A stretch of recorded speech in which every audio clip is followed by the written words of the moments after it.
Perkenalkan, nama saya Malvira Syafitri, NIM 2205040022. Baiklah, di sini saya akan menjelaskan tentang mazhab-mazhab hukum.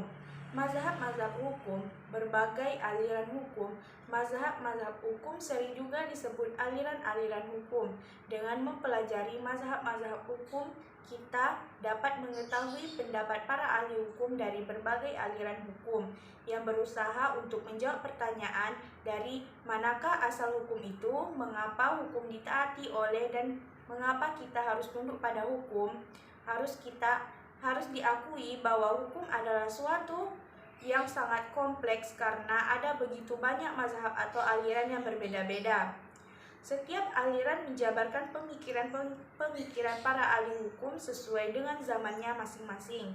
Suatu pemikiran bisa jadi sudah tidak sesuai dengan perkembangan zaman, namun pemikiran yang lama tersebut tetap menjadi buah karya yang berharga untuk dikaji ulang terus-menerus, dan boleh jadi suatu saat nanti pemikiran tersebut akan kembali hadir dalam suatu bentuk yang baru. Mazhab-mazhab atau aliran-aliran hukum meliputi: yang pertama, aliran hukum alam; yang kedua, positifisme hukum; yang ketiga, utilitarianisme; yang keempat, mazhab sejarah; yang kelima, sosiologikal jurisprudensi; dan yang terakhir, realisme hukum. Harus diakui bahwa hukum adalah suatu yang sangat kompleks karena ada begitu banyak mazhab atau aliran yang berbeda-beda.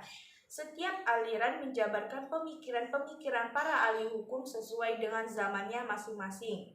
Suatu pemikiran bisa jadi sudah tidak sesuai dengan perkembangan zaman, namun pemikiran yang lama tersebut tetap menjadi buah karya yang berharga untuk dikaji ulang terus-menerus, dan boleh juga jadi suatu saat nanti pemikiran tersebut akan kembali hadir dalam suatu bentuk yang baru. Yang pertama, aliran hukum alam. Aliran hukum alam berpendapat bahwa selain hukum positif yang merupakan buatan manusia, masih ada hukum yang lain, yaitu hukum yang berasal dari Tuhan. Hukum yang berasal dari Tuhan itulah yang dikenal sebagai hukum alam. Hukum positif yang berlaku di masyarakat tidak boleh bertentangan dengan hukum alam, karena hukum yang berasal dari Tuhan dianggap lebih tinggi dari Tuhan yang dibentuk oleh manusia. Hukum alam bersifat universal dan abadi, sehingga hukum alam tersebut berlaku sepanjang masa serta berlaku bagi semua bangsa. Berdasarkan sumbernya, aliran hukum alam dibedakan menjadi dua macam, yaitu yang pertama, aliran hukum alam irasional, dan yang kedua, aliran hukum alam rasional. Aliran hukum alam irasional memiliki pendapat bahwa hukum yang berlaku universal dan abadi itu bersumber langsung dari Tuhan. Sedangkan para penganut aliran hukum alam rasional berpendapat bahwa hukum yang universal dan abadi itu bersumber dari rasio manusia. Yang kedua, positifisme hukum. Positifisme hukum juga sering disebut aliran hukum positif. Aliran ini memandang perlunya pemisahan yang tegas antara hukum dan moral, yaitu antara hukum yang berlaku dengan hukum yang seharusnya atau antara desain dan desolar. Aliran hukum positif memandang bahwa semua persoalan di masyarakat harus diatur dalam hukum tertulis. Bagi penganut aliran ini tidak ada norma hukum selain hukum positif. Positifisme hukum terbagi menjadi dua aliran, yaitu yang pertama aliran hukum positif analitis dan yang kedua aliran hukum murni. Aliran hukum positif analitis dipelopori oleh Austin. Aliran ini memandang hukum sebagai perintah dari penguasa yang mewajibkan seorang atau beberapa orang. Hukum berjalan dari atas atau superior dan mengikat atau mewajibkan bawahan atau inferior. Hukum adalah perintah yang bersifat memaksa yang dapat saja bijaksana dan adil atau sebaliknya. Aliran hukum murni digagas oleh Hans Kelsen. Kelsen memandang bahwa hukum harus dibersihkan dari anasir-anasir yang non-yuridis seperti sosiologis, politis, historis, dan etis. Hukum merupakan kategori atau kategori keharusan atau ideal, bukan sens kategorie atau kategori faktual, sehingga hukum adalah suatu keharusan yang mengatur tingkah laku manusia sebagai makhluk rasional. Hukum berkaitan dengan bentuk atau forma, bukan isi atau materia, sehingga keadilan sebagai isi hukum berada di luar hukum.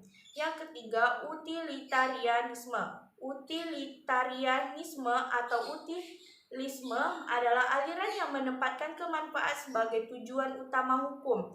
Dalam hal ini yang dimaksud dengan kemanfaatan adalah kebahagiaan atau happiness.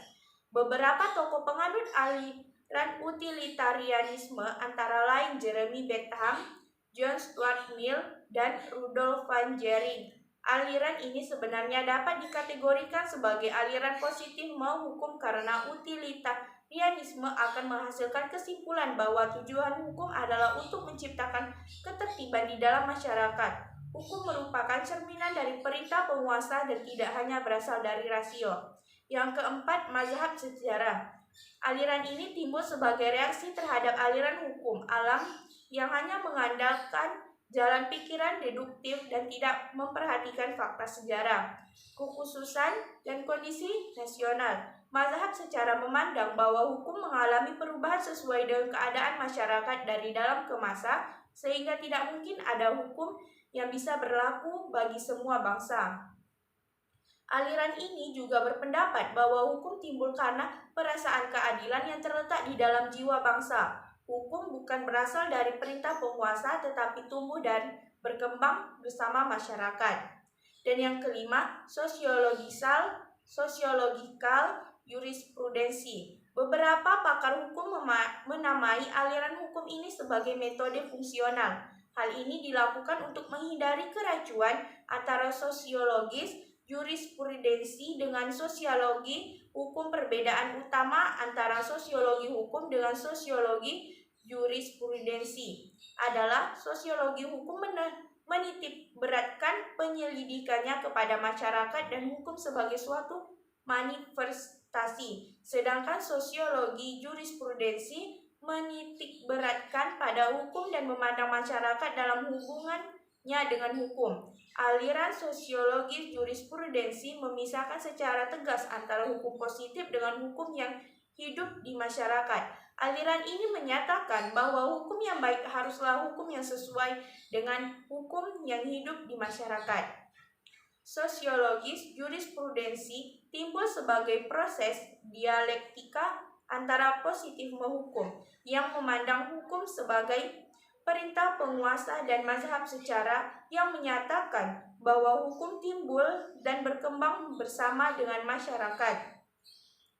Proses pembangunan hukum di Indonesia sangat dipengaruhi oleh aliran hukum ini. Dan yang keenam, realisme hukum. Aliran ini sering diidentikan dengan pragmatic legal realisme yang berkembang di saat di Amerika Serikat. Realisme hukum memandang bahwa hukum adalah hasil dari kekuatan-kekuatan sosial dan alat kontrol sosial. Hukum dibentuk dari kepribadian manusia, lingkungan sosial dan ekonomi, kepentingan bisnis, gagasan yang sedang berlaku, dan emosi-emosi yang umum. Ada beberapa ciri dari aliran realisme hukum, antara lain: tidak ada mazhab realis. Realisme adalah gerakan dari pemikiran dan kerja tentang hukum. Realisme mengandung konsepsi tentang masyarakat yang berubah lebih cepat daripada hukum. Realisme menganggap adanya pemisahan sementara antara hukum yang ada dan yang seharusnya ada. Realisme tidak percaya pada ketentuan-ketentuan dan konsepsi-konsepsi hukum, sepanjang ketentuan-ketentuan dan konsepsi hukum menggambarkan apa yang sebenarnya dilakukan pengadilan dan orang-orang. Realisme menekankan evolusi tiap bagian dari hukum dengan mengingatkan akibatnya. Baiklah, itu saja yang dapat saya jelaskan. Terima kasih. Wassalamualaikum warahmatullahi wabarakatuh.